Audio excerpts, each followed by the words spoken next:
இனிய சகோதர சகோதரிகளை நம் அனைவர் மீதும் ஏக இறைவனுடைய அமைதியும் கருணையும் உண்டாகட்டுமாக என்கிற உயரிய பிரார்த்தனைகளோடு மத்திய கிழக்கிலே எந்த விதமான சமாதான முனைப்புகளும் இதுவரைக்கும் வெற்றி தராத ஒரு சூழ்நிலையில ஓமானும் ஈரானும் தற்போது ஹொர்முஸ் ஜலசந்தி தொடர்பான ஒரு உடன்பாட்டுக்கு வந்திருப்பதான செய்திகள் வெளியாகி கொண்டிருக்கிறது. இதே நேரம் நேற்றைய தினம் நம்ம சொல்லியிருந்த ஒரு முக்கியமான செய்தி நமக்கெல்லாம் தெரியும். துருக்கி, பாகிஸ்தான், சவுதி அரேபியா ஆகிய 3 நாடுகள் ஒன்றிணைந்து ஒரு இராணுவ உடன்படிக்கையை மேற்கொண்டிருக்கிறார்கள். ஒரு நாட்டை வேறு ஏதாவது ஒரு நாடு தாக்கினால் மற்ற 2 நாடுகளும் தாக்குதலுக்குள்ளாகிற இந்த கூட்டணியில் இருக்கக்கூடிய நாடுகளுக்கு உதவியாக வந்து நிற்கும் என்பதுதான் மக்கா ஒப்பந்தத்தினுடைய சுருக்கமாக இருக்கிறது. இப்படியான ஒரு சூழலுக்கு மத்தியில் இன்றைக்கும் மத்திய கிழக்கு ஒரு பரபரப்பான நிலையிலேயே காணப்படுவதை நம்ம உணர முடியும். அந்த அடிப்படையில் இன்றைய நாள் மத்திய கிழக்கு தொடர்பான மிக முக்கியமான செய்தியாக இருப்பது என்னன்னு கேட்டால், ஈரானுடைய அதிபர் மசூத் பெசக்ஷியன் ஒரு முக்கியமான பேட்டியை வழங்கியிருக்கிறார். அந்த பேட்டியினுடைய 2வது மற்றும் 3வது பாகங்கள் அடுத்தடுத்து வெளியாக இருக்கிறது என்கிற செய்திகள் வெளியாகி கொண்டிருக்கக்கூடிய சூழல்ல முதல் கட்டத்திலே அவர் வெளியிட்டிருக்கக்கூடிய பல செய்திகள் இன்றைக்கு மிக முக்கியமான பேசுபொருளாக மாறி இருக்கிறது. அதிலே அவர் தெரிவித்திருக்கக்கூடிய மிக முக்கியமான ஒரு செய்தி என்னன்னு கேட்டா, ஈரானுடைய புதிய ஆன்மீக தலைவர், புதிய உச்ச தலைவராக தேர்வு செய்யப்பட்டிருக்கக்கூடிய முஜ்தபா காமனியுடனான தொடர்பு கொள்வதெல்லாம் தற்போது மிகவும் கடினமாக இருக்கிறது என்கிற ஒரு கருத்தை வெளியிட்டிருக்கிறார்.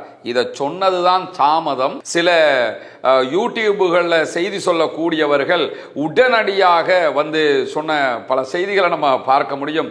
காமனி செத்துட்டாரு, காமனி அவசர தீவிர சிகிச்சைக்கு உட்படுத்தப்பட்டிருக்கிறாரு, இப்ப இந்த ஹாஸ்பிட்டலுக்கு கூட்டிக்கிட்டு போறாங்க என்றெல்லாம் தகவல்கள் வெளியிட்டிருந்தார்கள்.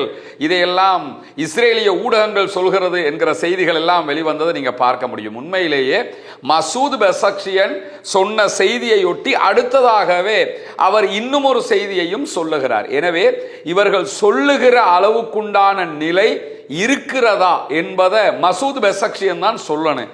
உண்மையிலேயே எங்களுக்கு தொடர்பு கொள்வதற்கு கஷ்டமாக இருக்கிறது என்றால், அவர் பாதுகாப்பு பலப்படுத்தப்பட்டிருக்கிறது, அவரை நம்ம நேரில் போய் சந்திக்க வேண்டி இருக்குது, அதனால தொடர்பு கொள்ள கஷ்டமா இருக்கிறது என்றும் அவர் சொல்லி இருக்கலாம். இல்லாத போது அவருக்கு உடல்நிலை சரியில்லாமல் இருக்குது, அதனால தொடர்பு கொள்ள கஷ்டமாக இருக்குன்னு சொல்லியிருக்கலாம். ஆனால் எதையுமே மசூத் பெசக்ஷியன் வெளிப்படையாக சொல்லாத போது நாம கற்பனையாக எதையும் சொல்லிவிட முடியாது. ஆனால் முஜ்தபா காமனியை வளமை போன்று லேசாக சந்திக்க முடியல, தொடர்பு கொள்வது கஷ்டமாகத்தான் இருக்கிறது என்று சொல்லக்கூடிய மசூத் பெசக்ஷியன் ஈரானுடைய அதிபர் அவர்கள் மேலதிகமாக என்ன சொல்றாருன்னு கேட்டா, அவருடைய இருப்பு என்பது நாட்டுக்கு மிகப்பெரிய பலம் என்கிறார்.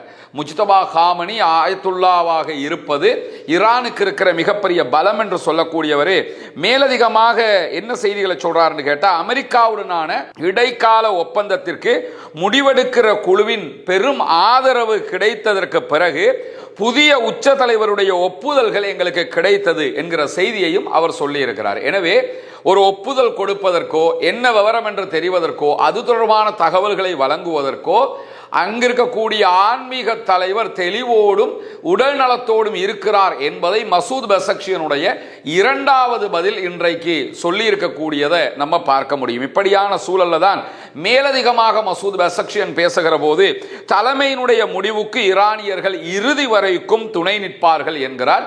அது எப்படி என்கிற விவரத்தையும் அவர் சொல்லும் போது, நாங்க யுத்தம் பண்ணணுமா வேணாமா, சமாதானத்தோட இருக்கணுமா வேணாமாங்கிறத பத்தி நிறைய பேர் கேள்வி கேட்டுக்கிட்டு இருக்கிறீங்க. நாங்க யுத்தம் பண்ணணுமா வேணாமா, அதற்குரிய பலம் இருக்கிறதா இல்லையா என்பதை என்னையும் உங்களையும் விட போர் தளபதிகள் நன்றாக அறிந்தவர்கள். எனவே நம்ம யுத்தம் பண்ணணுமா வேணாமாங்கிற முடிவுகளை அவங்க அவர்களுடைய பலத்தை கொண்டு முடிவெடுப்பார்கள். தலைமைதான் முடிவு செய்கிறது. அவர்கள் என்ன முடிவெடுத்தாலும் நாங்கள் இறுதி வரைக்கும் துணை நிற்போம் என்கிறார். அது எந்த வரைக்கும் துணை நிற்போம் என்று சொல்லும் போது, எங்கள் மரணம் வரை துணை நிற்போம். இப்போது அவர்கள் ஒரு நாள் எங்களை கொல்லக்கூடும், அமெரிக்கா எங்களை கொல்றதுக்கும் வாய்ப்பு இருக்குது, அப்படி கொன்றாலும் அதை ஏற்றுக்கொள்வதற்கும் தயாராக இருக்கிறோம் என்கிறார் அதிபர் மசூத் பெசக்ஷியன். ஆனா இந்த பேட்டியில ஒரு விஷயம் தெளிவாக தெரிகிறது. என்னன்னு கேட்டா, யுத்தம் பண்ணணுமா வேணாமா, யுத்தத்தை எப்படி பண்ணணும் எப்படி பண்ணாம இருக்கணும் என்கிற முடிவை இராணுவ தளபதிகள் தான் எடுக்கிறார்கள். குறிப்பாக IRGC தான் அந்த முடிவை எடுக்கிறது. மசூத் பெசக்ஷியனுடைய கையில கூட அது இல்லை. அரசியல் தலைமைகளிடத்தில் அது இல்லாம நேரடியாக ஆன்மீக தலைவருக்கு கீழாக இருக்கக்கூடிய IRGC இடத்துல இருக்கிறது என்று சொல்லப்படுகிறது. எனவேதான் IRGC எடுக்கக்கூடிய முடிவுகளை அதிபரும் ஏற்றுக்கொள்ளுகிறார் என்கிற ஒரு செய்தியை அவர் தன்னுடைய பேட்டியில சொல்லி இருக்கிறது மட்டுமல்லாம, ஹொர்முஸ் ஜலசந்தி தொடர்பாக ஓமானோடு ஒரு பொதுவான கட்டமைப்பு எட்டப்பட்டிருக்கிறது என்று ஈரான் அறிவித்திருக்கிறது. ஈரானுடைய அதிபரும் அந்த செய்தியை தெளிவாக சொல்றாரு. இதே நேரத்தில் அமெரிக்கா ஈரானுடைய நிபந்தனைகளை முழுமையாக ஏற்றுக்கொண்டால் மட்டும்தான் நாங்கள் ஒரு ஒப்பந்தத்திற்கு போவோம், சமாதானத்திற்கு போவோம். ஈரானுக்கும் ஒமானுக்கும் இடையில ஏற்பட்டிருக்கக்கூடிய இந்த செயல்பாடுகளால் ஹொர்முஸ் ஜலசந்தி திறக்கப்பட்டு விடும் என்று அர்த்தம் கிடையாது அப்படின்னு சொல்லி இன்றைக்கு ஈரானுடைய IRGCயின் செய்தி தொடர்பாளர் சர்தார் மொஹப்பி வெளியிட்டிருக்கக்கூடிய செய்தியை நம்ம பார்க்க முடியும். எனவே IRGC மிக தெளிவாக சொல்கிறது, நாங்க ஹொர்முஸை ஓபன் பண்ணணுமாக இருந்தால் அமெரிக்கா நாங்க சொல்றதை கேட்கணும். நாங்க சொல்றதை கேட்காம ஓமானோட ஒரு உடன்பாட்டுக்கு வந்துட்டோம்ங்கிறதுக்காக ஹொர்முஸை திறக்க சொன்னா நாங்க திறக்க மாட்டோம் அப்படின்ட்டாங்க. எனவே ஹொர்முஸ் ஜலசந்தி திறக்கப்படுவதாக இருந்தால் அமெரிக்காவினுடைய சரண்டரை ஈரான் எதிர்பார்க்கிறது, குறிப்பாக IRGC எதிர்பார்க்கிறது என்பதை இந்த சர்தார் மொஹப்பியினுடைய பேட்டியிலிருந்து நம்ம பார்க்கிறது மட்டுமல்லாம, ஹொர்முஸ் ஜலசந்தியை திறப்பது ஈரானுடைய நிபந்தனைகளுக்கு உட்பட்டது. எங்களை பொறுத்தவரையில் ஹொர்முஸ் ஜலசந்தி என்பது ஒரு வெறும் பொருளாதார நீர்வழி பாதை அல்ல, மாறாக அது புவியியல் சார்ந்த மூலோபாய சக்தி சார்ந்த ஒரு அங்கமாக இருக்கிறது.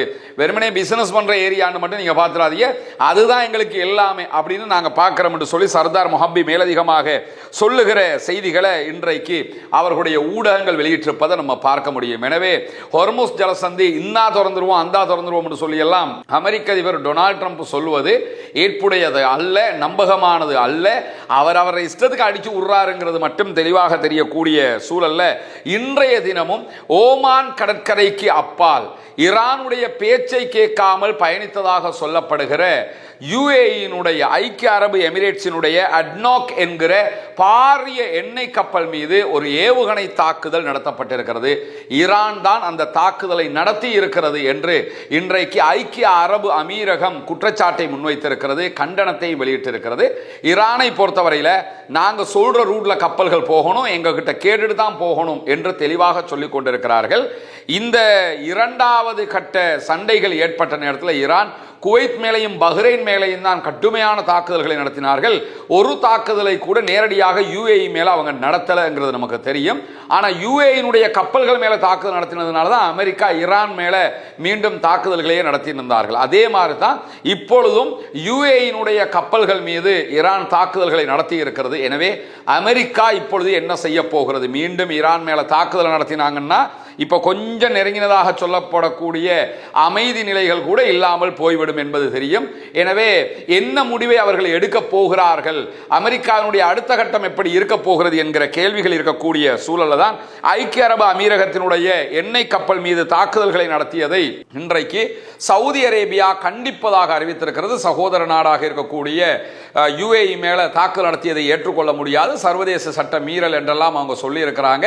அதற்கு பதிலாக UAE உடனே ஹவுதீஸ் சவுதி அரேபியாவுடைய நஜ்ரான் உள்ளிட்ட பகுதிகள் மேல தாக்குதல் நடத்துவதை ஏற்றுக்கொள்ள முடியாது, நாங்களும் கண்டிக்கிறோம் அப்படின்னு இருக்காங்க. நீங்க கண்டிச்சதா அறிக்கை விட்டியல்ல, இப்ப நாங்களும் பாரு ஒரு மாதிரி ஒரு அறிக்கை விடுறோம். இந்த மாதிரி அவன்கிட்ட பேப்பர் இருக்கு, அவன் அறிக்கை விட்டான், இவன்கிட்ட பேப்பர் இருக்கு, இவனும் அறிக்கை விட்டான்ற மாதிரி தான் ஆயிடுச்சே தவிர இது அறிக்கையை தான் விட்டாங்களே தவிர மிசைல் எல்லாம் விடல. அதனால இது வளமையான ஒன்றுதான். அவங்களுக்கு இவங்களுக்கு அவங்க இந்த மாதிரி ஒன்றை சொல்லியிருக்கிறாங்களே தவிர ஈரானோடு நேரடியாக மோதுகிற இடத்தில் அவர்கள் இல்லை என்கிற செய்திகளும் இன்றைக்கு வெளியாகி இருக்கக்கூடிய சூழல்ல தான் மேலதிகமாக இன்றைக்கு ஈராக்கினுடைய குர்திஸ்தான் பகுதியினுடைய பிரதமர் ஒரு அறிவிப்பை விடுத்திருக்கிறார். ஈராக்கை நீங்க எப்படி புரிஞ்சுக்கிறன்னு கேட்டா, பழைய சதாம் ஹுசைன் இருக்கிற ஈராக்கு ஒரு ஈராக்கு தான். இப்ப இருக்கிற ஈராக்கை ரெண்டா உடைச்சு வச்சிருக்கிறாங்க. ஈராக்குக்கு என்று ஒரு பிரதமர் இருக்கிறார், அவரை கூப்பிட்டு தான் அமெரிக்க அதிபர் பேசுறாரு. ஈரானுக்கு அவர் போய் பேச்சுவார்த்தை நடத்தினாரு, அடுத்து சவுதிக்கு போறாருங்கிற செய்தி எல்லாம் நம்ம தொடர்ந்து பார்த்துக்கிட்டு இருக்கிறோம். இப்ப நம்ம சொல்றது குர்திஸ்தானத்தினுடைய பிரதமராக செயல்படக்கூடியவர் விடுத்திருக்கக்கூடிய அறிவிப்பு. மஸ்ரூர் பர்சானி இவரை பொறுத்தவரையில் இவங்க குர்துக்கள் தனியான ஒரு ஆளுகைக்குட்பட்ட பகுதியாக ஈராக்கினுடைய குர்திஸ்தான் பகுதிகளை வைத்துக் கொண்டிருக்கிறார்கள். குர்திஸ்தான் சுயாட்சி மிக்க பகுதியாக அறிவிக்கப்பட்டிருக்கிறது. இவர்களுக்கு முழுவதுமான ஆயுத உதவி, பெரும்பாலான உதவிகளை யார் பண்றான்னு சொல்லி சொன்னா துருக்கி செய்கிற அதே நேரம் ஈராக்கினுடைய அரசாங்கத்தோடும் இணைந்து பயணிக்கிறார்கள். ஈராக்கில் இருக்கக்கூடிய எல்லா எண்ணெய் வயல்களில் இருந்தும் அமெரிக்கா தான் எண்ணெயை எடுக்கிறாங்க, விற்பனை பண்றாங்க. அதிலிருந்து கிடைக்கக்கூடிய பலன்களையும் இவர்கள் அனுபவித்துக் கொள்கிறார்கள். இதே நேரத்தில் இவர்களுடைய பகுதிகளில் இஸ்ரேலுடைய தூதரகம் இருக்கிறது, அதே போன்று அமெரிக்காவினுடைய தூதரகம் இருக்கிறது. ஆல்ரெடி ஈரான் இங்கிருந்த தூதரகத்தின் மீது தாக்குதல் நடத்தியது மட்டுமல்லாமல் இன்றைக்கு ஈராக்கினுடைய குர்திஸ்தான் பகுதியினுடைய பிரதமர் மஸ்ரூர் வெளியிட்டிருக்கக்கூடிய செய்திகளில் ஆயிரக்கணக்கான ஏவுகணைகள் எங்கள் மீது தாக்குதல் நடத்தியது, ஆனாலும் நாங்கள் எந்த கட்டத்திலையும் ஈரானோட ஒரு சண்டைக்கு போகலை அப்படின்னு சொல்லியிருக்கிறாங்க. குர்துகளை பொறுத்தவரையில் அவங்க சன்னி பிரிவை சேர்ந்தவர்கள், ஈரானை பொறுத்தவரையில் ஷியா பிரிவை சேர்ந்தவர்கள். இந்த குர்துகளோட தான் பல பேச்சுவார்த்தைகள் அமெரிக்கா நடத்தியது. தரை வழியாக நீங்க கொஞ்சம் உள்ள நுழைஞ்சு ஈரான் மேல தாக்குதல்களை நடத்துங்கன்னு அந்த டைம்ல எல்லாம் வாய மூடிக்கிட்டு இருந்த குர்துகளுடைய தலைவர் இன்றைக்கு என்ன வந்து சொல்றாருன்னு கேட்டா, இல்ல எங்களை யாருமே ஈரானோட சண்டைக்கு போக சொல்லல, நாங்க சண்டைக்கு போற ஐடியாவுலையும் இல்லை, நாங்க ஈராக்குக்கு ஏதாவது பாதிப்புண்டா தான் பார்ப்போமே தவிர நாங்க யாருடைய மோதல் போக்க கடைபிடிக்க விருப்பம் இல்லை, எங்க பாட்டுக்கு அல்லாண்டு எங்களோட வேலையை செஞ்சுட்டு போக போறோங்கிற ரீதியில அவர் இன்றைக்கு ஒரு அறிவிப்பை விடுத்திருப்பதையும் நம்ம பார்க்க முடியும். எனவே குர்துகளை பொறுத்தவரையில் அவர்கள் இந்த யுத்தத்தில் ஒரு பங்காளிகளாக இருக்க விரும்பவில்லை என்று சொல்லி இருக்கிறார்கள். அதே நேரத்தில் யமனோடு ஒரு மோதல் போக்கு உக்கிரமாக நடக்கப் போகிறதோ என்கிற சந்தேகங்கள் தற்போது வெளிப்பட்டு கொண்டிருக்கிறது.